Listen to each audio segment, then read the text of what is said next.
మోకాళ్ళ నొప్పులు, disc problems లాంటి అన్ని సమస్యలకు సంప్రదించండి Homeocare international world class homeopathy 9001171550. రేపటి భవిష్యత్ అనేది ఇవాటి పిల్లల మీదే డిపెండ్ అయి ఉంది. వాళ్ళు పెద్ద పెద్ద చదువులు చదివేసి గొప్ప గొప్ప ఉద్యోగాలు చేసి మన దేశాన్ని ఒక స్థాయికి తీసుకొస్తారు. అది అలా జరగాలంటే ఈరోజు వాళ్ళు చదువుకునే చదువులతోటే జరుగుతుంది. అలాంటిది ఇక్కడ మన తెలంగాణలో ప్రభుత్వ స్కూల్స్ యొక్క ఫెసిలిటీస్ బాగాలేవని, వాళ్ళకి పెట్టే ఫుడ్ కూడా పురుగులతో కలిసి ఉంటుందని చెప్పేసి మల్కాజ్గిరి కార్పొరేటర్ శ్రవణ్ గారు కంప్లైంట్ ఇవ్వడం జరిగింది హ్యూమన్ రైట్స్కి. సో దాని వెనకాల ఉన్న రహస్యాలు ఏంటి, వాళ్ళు కంప్లైంట్ ఇవ్వడానికి గల కారణాలు ఏంటో వారిని అడిగి తెలుసుకుందాం. సో మీరు నిన్న ఎన్హెచ్ఆర్సీకి ప్రభుత్వ పాఠశాలల గురించి కంప్లైంట్ ఇవ్వడం జరిగిందని ఒక న్యూస్ ఉంది. ఏ పాయింట్ ఆఫ్ వ్యూలో మీరు కంప్లైంట్ ఇవ్వడం జరిగింది? ఇప్పుడు గతంలో అనేక సార్లు ప్రభుత్వ పాఠశాలలోకి వెళ్ళిన తర్వాత భాగ్యనగరానికి సంబంధించినటువంటి ఒక ప్రజాప్రతినిధిగా నా డివిజన్ పరిధిలో కూడా అనేక ప్రభుత్వ పాఠశాలలు ఉన్నాయి. మహిళలకు సంబంధించి, అంటే బాలికలకు సంబంధించి, బాలులకు సంబంధించి, చిన్నపిల్లలకు సంబంధించి అన్ని స్కూళ్ళకు వెళ్ళిన తర్వాత చాలా దీనమైనటువంటి పరిస్థితిని అనేక సార్లు నేను గమనించినాను. అక్కడ పిల్లలు అన్నం తింటూ ఉంటే పురుగులు వస్తాయి. ఒకసారి వంట రూమ్లోకి పోయి నేను డైరెక్ట్గా వామిటింగ్ కూడా చేసుకోవడం జరిగింది ఓ సందర్భంలోనైతే. అంటే వంటలో క్వాలిటీ ఆ రకంగా ఉండదు. గతంలో కూడా నేను అప్పుడు ఉన్నటువంటి పిఆర్ఎస్ ప్రభుత్వంలో తలసాని శ్రీనివాస్ యాదవ్ గారికి కూడా లెటర్ రాయడం జరిగింది. హైదరాబాద్ ఇన్ఛార్జ్ మంత్రిగా ఉండేవారు. మరి వారికి కూడా లెటర్ రాసిన, పిల్లలకి మీరు ₹7.40 ఇస్తే వాళ్ళకి గుడ్డు బయట మార్కెట్లో ₹6.5 ఉంటే మీరు ఇక్కడ ₹5 ఇస్తున్నారు. ₹7.40కి పిల్లలకు ఒక పిల్లోడికో అమ్మాయికో ఏ విధంగా మీల్స్ పెడతారు? అంటే అక్కడ క్వాలిటీ ఏ విధంగా ఎక్స్పెక్ట్ చేస్తారు? మరొకటి, అసలు స్కావెంజర్స్ స్కూళ్ళల్లో ఊడవడానికి అసలు డబ్బులు ఇవ్వనప్పుడు ఏ విధంగా స్కూల్ని పరిశుభ్రంగా పెడతారు? అప్పుడెప్పుడో కోవిడ్ టైంలో లోకల్ బాడీసే దీన్ని అంటే స్కూల్ యొక్క పరిశుభ్రత చూసుకోవాలని ఒక జీవో ఇచ్చినప్పటికీ దాని కంటిన్యూషన్ జీవో ఎక్కడ వేయలే. అప్పుడు ఎంఈఓలు ఏమంటారు, ఈ జీవోనే చూపిస్తారు. జిహెచ్ఎంసీ కమిషనర్ గారు ఏమంటారు, లేదు అసలు మాకే స్టాఫ్ సరిపోదు, మేము స్కూళ్ళ పరిస్థితి, హైదరాబాద్లో ఉన్న స్కూళ్ళ పరిస్థితి మేము ఎక్కడికి వెళ్ళి చూసుకోవాలంటాడు. దీనిపైన మంత్రి పొన్నం ప్రభాకర్ గారు కూడా నేను ఇక్కడ రివ్యూ సమావేశంలో కలిసి ఒక రిప్రజెంటేషన్ ఇవ్వడం జరిగింది. ఎడ్యుకేషన్ సెక్రటేరియట్లో ఎడ్యుకేషన్ శాఖ ప్రిన్సిపల్ సెక్రటరీ గారి ఆఫీస్కి వెళ్తే అక్కడ పరిస్థితి దౌర్భాగ్యం. బొర్రా వెంకటేశ్వర్లు గారి ఆఫీస్లో బుర్రలేనటువంటి ఆఫీసర్లు ఉన్నారు. కనీసం ఆయన దగ్గర ఇంత పెద్ద సమస్యను తీసుకెళ్లేటువంటి అవకాశం కూడా అయినటువంటి దౌర్భాగ్యమైన స్థితి సెక్రటేరియట్లో ఉండే. చివరికి ఏమి చేయలేని పరిస్థితిలో చివరికి ఆ బాత్రూంలు క్లీన్గా ఉండట్లేదు. తరగతి గదులు ఎప్పుడు పడిపోతాయా, పిల్లలకి ఏ రకమైన ఆపద వస్తుందో తెలియదు. టెక్స్ట్ బుక్స్లు తూతూ మంత్రంగా నామమాత్రంగా ఇస్తున్నారు. బుక్స్ కూడా మన అందరికీ పిల్లలకి అందలేదు. యూనిఫామ్స్లో క్వాలిటీ లేదు, ఫుడ్లో క్వాలిటీ లేదు. ఈ విధంగా ప్రభుత్వ పాఠశాలలు ఉంటే మరి ఏ విధంగా పిల్లల భవిష్యత్తు ఉంటుంది? భావి భారత నిర్మాతలైనటువంటి పసిపిల్లల భవిష్యత్తు బాగుండాలన్న ఉద్దేశంతో అనేక ప్రయత్నాల తర్వాత పొన్నం ప్రభాకర్ గారిని కలవడమో, లేకపోతే పాత ప్రభుత్వంలో ఉన్న మంత్రులను కలవడమో, లేకపోతే ఎడ్యుకేషన్ శాఖ ప్రిన్సిపల్ సెక్రటరీని కలిసే ప్రయత్నం చేయడం, అన్నీ చేసిన తర్వాత చివరికి ఎవరు పట్టించుకొని దిక్కుతోచిన పరిస్థితిలో నేను మరి ఢిల్లీలో ఉన్నటువంటి నేషనల్ హ్యూమన్ రైట్స్ కమిషన్ ఆశ్రయించడం జరిగింది. కమిషన్ సానుకూలంగా స్పందించి చీఫ్ సెక్రటరీకి నోటీసులు ఇవ్వడం జరిగింది. 4 వారాల లోపల మరి తెలంగాణ రాష్ట్రంలో ఉన్నటువంటి స్కూళ్ళ పరిస్థితి పైన ఒక నివేదిక ఇవ్వమని. మీరు ఒక్కసారి ఆలోచన చేసుకోవాలి. మనము సెంటర్ ఆఫ్ ద సిటీ హైదరాబాద్లో ఉన్నటువంటి స్కూళ్ళ పరిస్థితి ఈ విధంగా ఉంటే, అంతో ఇంతో సిఆర్ఆర్ ఫండ్సో లేకపోతే ఇక్కడ అంతో ఇంతో సంపాదించుకున్న వాళ్ళు ₹10 డొనేట్ చేసేటువంటి పరిస్థితి ఉంటుంది హైదరాబాద్లో. అక్కడే ఈ రకమైన పరిస్థితి ఉంటే రూరల్ ఏరియాస్లో మీరు చూసుకోండి, మారుమూల ప్రాంతాల్లో, తండాల్లో, మహబూబ్ నగర్ లాంటి ఏరియాస్లో ఎంత దీనావస్థితి ఉంటుంది. పిల్లలు కిలోమీటర్ల కొద్ది నడవాల్సిన పరిస్థితి. మొన్న హైదరాబాద్లో మనం చూసాం, సరూర్ నగర్లో విఎం హోమ్లో అంటే ఆడపిల్లలకి టాయిలెట్స్ లేనటువంటి పరిస్థితి. వెళ్దామంటే వేల మంది బాలికలు, అంటే అబ్బాయిలు అమ్మాయిలు ఒక్క క్యూలో నిలబడిన పరిస్థితి, పెద్ద క్యూలో నిలబడిన దౌర్భాగ్యమైన స్థితి హైదరాబాద్లో ఉంటే, మీరు తెలంగాణ రాష్ట్రంలో మారుమూల పల్లెటూరులో ఎంత దౌర్భాగ్యమైనటువంటి స్థితి ఉందో మీరు ఆలోచన చేయండి. కేంద్ర ప్రభుత్వం ఇచ్చిన మ్యాచింగ్ గ్రాంట్స్ గత ప్రభుత్వము, తెలంగాణ రాష్ట్ర ప్రభుత్వము మరి మ్యాచింగ్ గ్రాంట్స్ చేయక వెనక్కిపోయినటువంటి పరిస్థితి. సర్వశిక్ష అభియాన్లో ఇచ్చినటువంటి డబ్బులు సరిగా ఉపయోగమైన పరిస్థితి. అసలు వంటలు చేస్తున్నటువంటి మహిళా గ్రూపులకు, ఆశా వర్కర్లకు సరైన బిల్లులు చెల్లించిన పరిస్థితి. ఇంత దౌర్భాగ్యమైన స్థితిలో అంటే టీచర్లు కూడా సరైన, అంటే కావాల్సిన మంది సిబ్బంది లేరు. ఆ సిబ్బందిని కూడా అనేక రకాలుగా ట్రాన్స్ఫర్ల పేరుతోనో, దీని పేరుతోనో టీచర్లను కూడా ఇబ్బందికి గురి చేస్తూ ఉన్నారు. టీచర్ల సమస్యలు పరిష్కరించరు, విద్యార్థుల సమస్యలు పరిష్కరించరు, ఇన్ఫ్రాస్ట్రక్చర్ని డెవలప్ చేయరు. పసిపిల్లలకి ఇవ్వాల్సినటువంటి భోజనం, చాలామంది పిల్లలు భోజనం కోసమే, పేద పిల్లలు స్కూళ్ళకు వస్తారు ప్రభుత్వ పాఠశాలకి. అంటే ఈ పూట మేము స్కూల్కి వెళ్తే ఈ పూట మాకు భోజనం దొరుకుతుంది, బ్రేక్ఫాస్ట్ దొరుకుతుంది, అన్నం దొరుకుతుంది అన్న ఉద్దేశంతో వచ్చేటువంటి పరిస్థితులు ఉన్నటువంటి ఈ రాష్ట్రంలో మరి కనీసం వాటిని పట్టించుకున్నటువంటి దీనావ స్థితిలో తప్పని పరిస్థితుల్లో ఎన్హెచ్ఆర్సీకి మనము వెళ్ళడం జరిగింది. చీఫ్ సెక్రటరీ గారికి నోటీస్ ఇచ్చి 4 వారాల లోపల ఒక నివేదిక అందించాలని చెప్పారు. నేను ఇప్పుడు ఒకటే కోరుతా ఉన్నా, నిష్పక్షపాతంగా చీఫ్ సెక్రటరీ గారు వెంటనే ఒక విచారణ కమిటీని నిర్వహించి దీనిపైన సమగ్రమైనటువంటి ఒక సమాచారాన్ని తెచ్చుకొని పూర్తి స్థాయిలో నిష్పక్షపాతంగా క్లారిటీగా క్లియర్గా మరి నేషనల్ హ్యూమన్ రైట్స్కి ఒక నివేదిక ఇవ్వాలి. ఏమైనా తప్పులుంటే సరి చేసుకుంటాము, ఎప్పటిలోపల సరి చేసుకుంటాము, ఎట్లా చేసుకుంటాము అనే దానిపైన కూడా వాళ్ళు పూర్తిగా ఇవ్వాలి. లేని పక్షంలో మళ్ళీ కూడా వాళ్ళకి కంప్లైంట్ చేస్తా, వాళ్ళని ఢిల్లీ వరకు పిలిపిస్తా. పర్సనల్గా మరి వీళ్ళు వాళ్ళు అక్కడ ఆన్సర్ ఇచ్చే విధంగా నేను పక్కా ఈ కేసుని పర్సనల్గా పర్సూ చేసి ప్రభుత్వ పాఠశాలలు బాగుపడే వరకు ఊరుకునే సమస్య లేదు. ఇప్పుడు అంటే ప్రభుత్వ పాఠశాలలకి ఇప్పుడు ఇటు పిల్లల పేరెంట్స్ అయినా కానీ ఇటు ఎవరైనా కానీ వచ్చి అడిగే పరిస్థితి ఉండదు. సో దాన్ని అదునుగా తీసుకొని ఇప్పుడు ఇలా ఉన్నా కూడా వాటిని ఏం ఫెసిలిటీస్ అనేవి చేయకుండా చేస్తున్నారా గవర్నమెంట్ వాళ్ళు? ఇప్పుడు యాక్చువల్ ఏంటంటే ప్రభుత్వ పాఠశాలలో స్కూల్ మేనేజ్మెంట్ కమిటీ అని ఉంటుంది. స్కూల్ మేనేజ్మెంట్ కమిటీలో ఆ పాఠశాల హెడ్ మాస్టరు, పేరెంట్స్ ఒకరు చైర్మన్ ఉంటారు, పిల్లల పేరెంట్స్లో ఒకరు చైర్మన్ ఉంటారు, మా ప్రజాప్రతినిధులు కూడా సభ్యులుగా ఉంటారు. బేసికలీ స్కూల్ మేనేజ్మెంట్ కమిటీకి ఒక అకౌంట్ ఉంటుంది.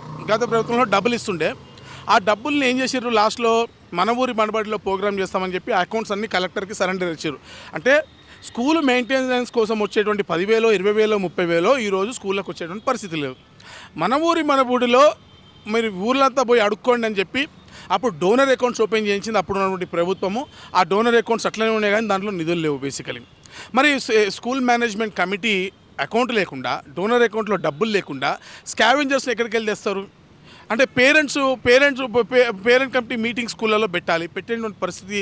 అసలు డబ్బులే లేనప్పుడు టీచర్లు ఏ విధంగా అసలు మీ సమాధానం చెప్పడానికి అవకాశం లేనప్పుడు ఏ విధంగా పిలుస్తారు మీటింగ్లకు, ఏ విధంగా కండక్ట్ చేస్తారు?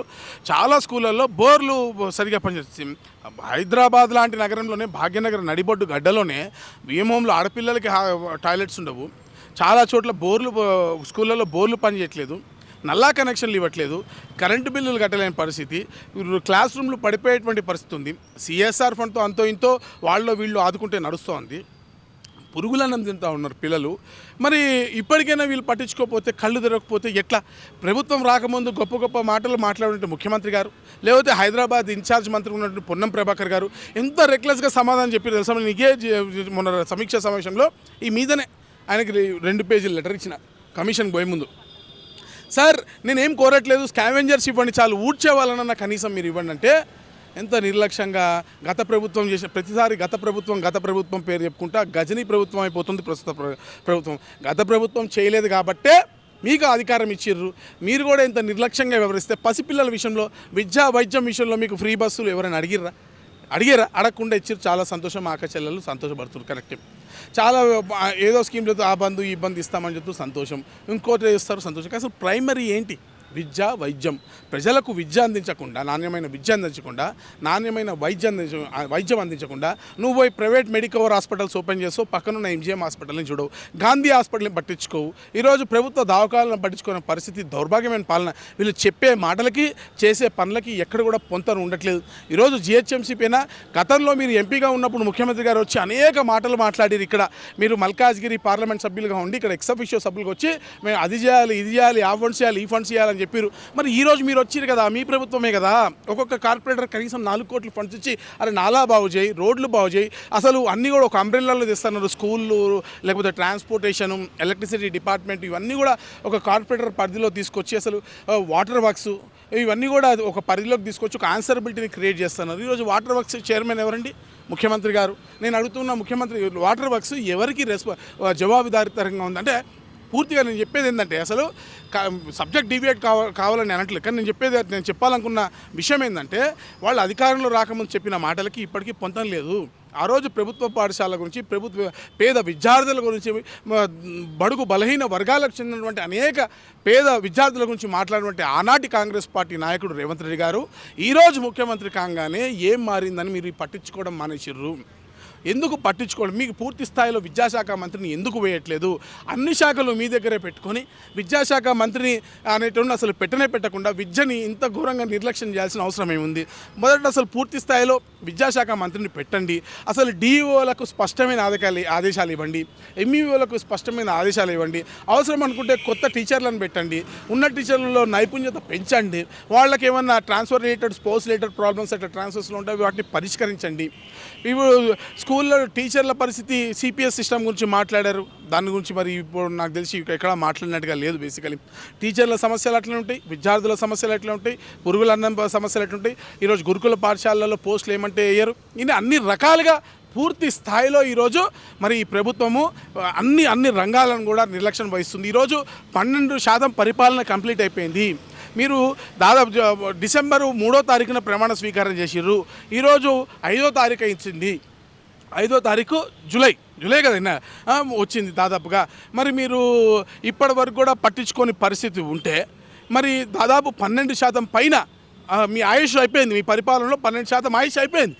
ఇప్పటి వరకు మీరు మంత్రిని కూడా పెట్టుకోలేని పరిస్థితి, సమీక్ష కూడా చేయలేని పరిస్థితి ఉంటే, మీ ప్రిన్సిపల్ సెక్రటరియట్లో ప్రజాప్రతినిధులు కూడా పోయి కలవలేని పరిస్థితి ఉంటే, ఫస్ట్ ఆ గాడిదలను మార్చిన కింద ఉన్న అధికారులు కొంతమంది వాళ్ళు నేను చూశాను పాపం పంచగట్టుకుని పేదోళ్ళు వస్తుంటే ఆ ప్రిన్సిపల్ సెక్రటరీ దగ్గర ఉన్నటువంటి ఒక ఫెలో ఉన్నాడు, యూజ్లెస్ ఫెలో, బక్కా పడుకున్నాడు. ఆయన ఏం జాబో తెలియదు కానీ చాలా నిర్లక్ష్యంగా పో అని మాట్లాడుతూ చిల్లరగా, అంటే ఊరు నుంచి పంచగట్టుకొని సెక్రటేరియట్కి వచ్చి నీ దగ్గర పనికొచ్చిన వాళ్ళ ఒక దళిత బిడ్డ, ఒక బహుజన బిడ్డ, ఒక పేదవాడు నీకు నిజంగా ఇంత అలుసా? వాళ్ళ గురించి మీరు ఇట్లనే మాట్లాడాలా? ఇంకోసారి కనుక సెక్రటేరియట్లో ఒక పేదోడి మీద చేసినట్టు అంటే ఇంత నిర్లక్ష్యంగా మాట్లాడినట్టు చూస్తే ఇంకోసారి మాత్రం ఊరుకో. తస్మాత్ జాగ్రత్త.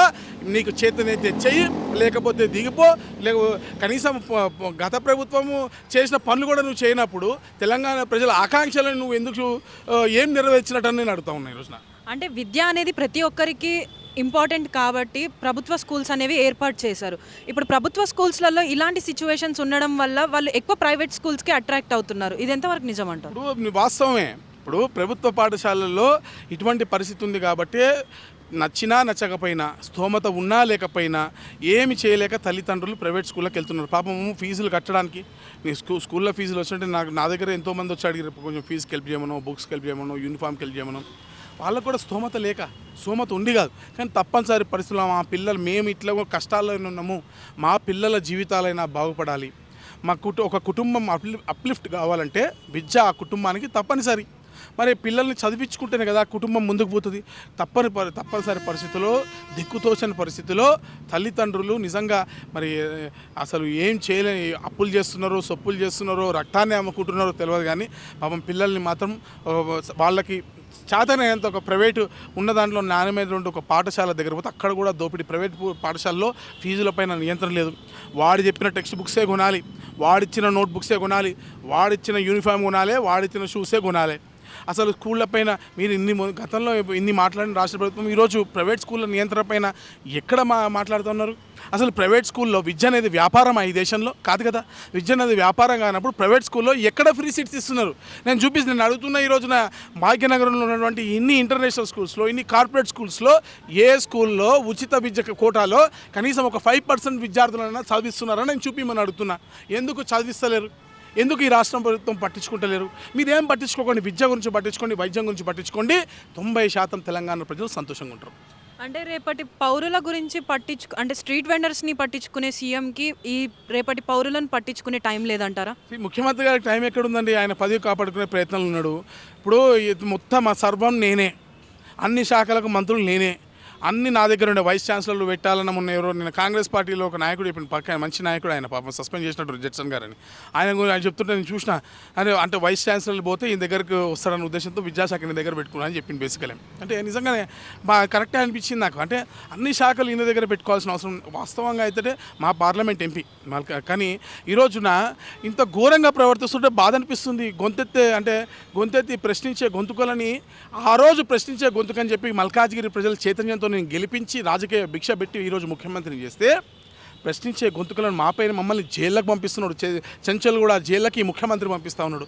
రీసెంట్గా ఏమన్నా మరి ప్రశ్నించినందుకే కదా ఆ రోజున 50 మంది పోలీసులు ఈరోజు హైదరాబాద్ నగరంలో ఎక్కడ టెర్రరిస్టులను కూడా పట్టుకోలే. మీరు చూసిర్రా? మీరు చూసిర్రా హైదరాబాద్ నగరంలో ఒక 50 మంది పోలీసులు కలిసి ఒక టెర్రరిస్ట్ని పట్టుకుని నేనాడైనా చూసిర్రా? మరి ఒక ప్రజాప్రతినిధిని స్వచ్ఛందంగా నేనే రానికాలంగా మీరు కేసు బుక్ చేస్తే నేనే పోలీస్ స్టేషన్కి వస్తా, బరాబర్ వస్తా. పారిపోయేటోళ్ళం కాదు, తెల్లారులేసి ప్రజా సమస్యలపై తినేటోళ్ళం.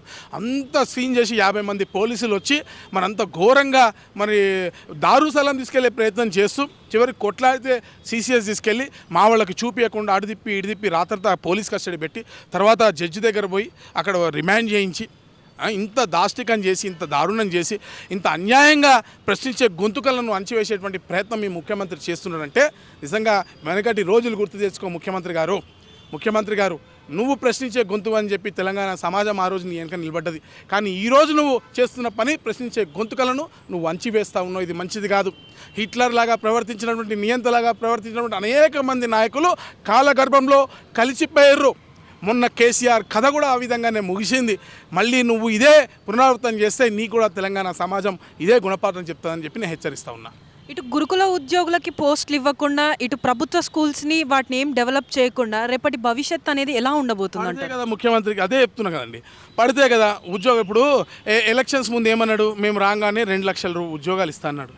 మరి ఈరోజు టీఆర్ఎస్ ప్రభుత్వంలో ఇచ్చిన నోటిఫికేషన్లకి 2 నియామక పత్రాలు ఇచ్చేసి మేము 30,000 ఉద్యోగాలు ఇచ్చామని చెప్తున్నటువంటి ముఖ్యమంత్రి గారు ఈరోజు నిరుద్యోగులతో మాట్లాడేటువంటి టైం లేదానికి, విద్యార్థులతో, నిరుద్యోగులతో, మరి మెడికల్తో మాట్లాడేటువంటి టైము ఈ ముఖ్యమంత్రికి ఎందుకు ఉండట్లేదు అన్నదే నిజమయంగా తెలంగాణ సమాజానికి కలిసివేస్తున్నటువంటి ఒక ప్రశ్న. మీకు 2 నిమిషాలు టైం లేదా? మీరు లండన్లో థేమ్స్ నది పక్కన నడుచుకుంటూ తిరిగేటువంటి టైం ఉంది పెద్ద మీకు, లేకపోతే ఢిల్లీలో తిరిగేటువంటి టైం ఉంది. 10 జనపదలో పదే పోయి 10 సార్లు కాలు మొక్కేందుకు మీ అధినేతకి మీకు టైం ఉంది. అనేక సినిమాలు చూసేందుకు మీకు టైం ఉంది. క్రికెట్ మ్యాచ్ చూసేందుకు మీకు టైం ఉంది. ఫుట్బాల్ మ్యాచ్ చూసేందుకు మీకు టైం ఉంది. అనేక విషయాల్లో మీకు టైం ఉన్నప్పుడు ఈరోజు నిరుద్యోగులతో 2 నిమిషాలు మాట్లాడడానికి, స్కూళ్ళ గురించి రివ్యూ చేయడానికి, 1 గంట సేపు రివ్యూ చేయడానికి, మున్సిపల్ అడ్మినిస్ట్రేషన్ గురించి కార్పొరేటర్లతో 10 నిమిషాలు మాట్లాడడానికి ఎందుకు ముఖ్యమంత్రి గారికి సమయం ఉండలేదు అని నేను అడుగుతున్నా. ముఖ్యమంత్రి గారు పాత రోజులు మర్చిపోయినట్టున్నాడు. ఇప్పుడు కంఫర్ట్ జోన్లో వెళ్ళిపోయినట్టు, ఎంజాయ్మెంట్ మూడ్లో ఉన్నట్టున్నాడు. సరే, ఆయన ఎంత కంఫర్ట్ జోన్లో పోతే తెలంగాణ ప్రజలు మరి అంత తొందరగానే గుణపాఠం నేర్పిస్తారు ఖచ్చితంగా. వాళ్ళ పార్టీ కూడా చాలామంది ఎవరు సంతోషంగా లేరు. కాంగ్రెస్ పార్టీలో అనేక మంది నాయకులు కూడా ముఖ్యమంత్రి పట్ల పూర్తి వ్యతిరేకతతోనే ఉన్నారు. అధిష్టానం కూడా ఈరోజు రేపో తుమ్మితే ఊడిపోయే ముక్కులాగానే ముఖ్యమంత్రి పదవి ఉంది. ఏదో రోజు వాళ్ళు కూడా మారుస్తారు. కాంగ్రెస్ పార్టీ నుంచే తిరుగుబాటు మొదలవుతుంది. తర్వాత తెలంగాణ ప్రజలు కూడా తిరుగుబాటు ఎత్తుకుంటారు 100%. సో అంటే ఇప్పుడు మీరు కంప్లైంట్ ఇవ్వడం జరిగింది, దానికి ఎన్ని రోజుల్లో రెస్పాన్స్ అని కోరారు మీరు? నేను కోరడం కదండి, నేషనల్ హ్యూమన్ రైట్స్ కమిషన్ ఒక ప్రొసీజర్ అవలంబిస్తుంది. దాంట్లో కేసు రిజిస్టర్ చేసిన తర్వాత సిఎస్కి 4 వారాల లోపల నివేదిక ఇవ్వండి. ఒకవేళ 4 వారాల లోపల నివేదిక ఇవ్వకపోతే ఇన్ ఢిల్లీకి పిలిపిస్తారనమాట చీఫ్ సెక్రటరీ. కానీ ఎందుకు మీ దీనిపైన మీరు సమాధానం చెప్పలేను. సో వాళ్ళు రావాలి, వాళ్ళు వచ్చి అక్కడ కమిషన్ ముందు అపియర్ కావాలి. ప్రజాస్వామ్యం మీద గౌరవం ఉంటే పెద్ద మాటలు చెప్పిన ముఖ్యమంత్రి వెంటనే స్పందిస్తాడు.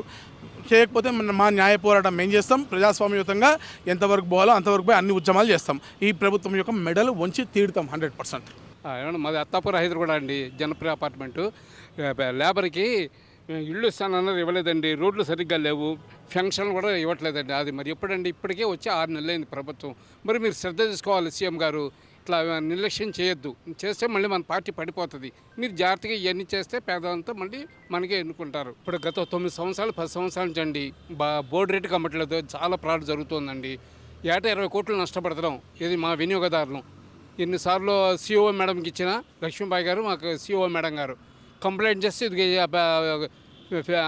ఎలక్ట్రానిక్స్ బోర్డు మీద రేట్ బిల్ రావాలని కోరాం. చేస్తున్నానండి అన్నారు. ఇంతవరకు చేయలేదండి.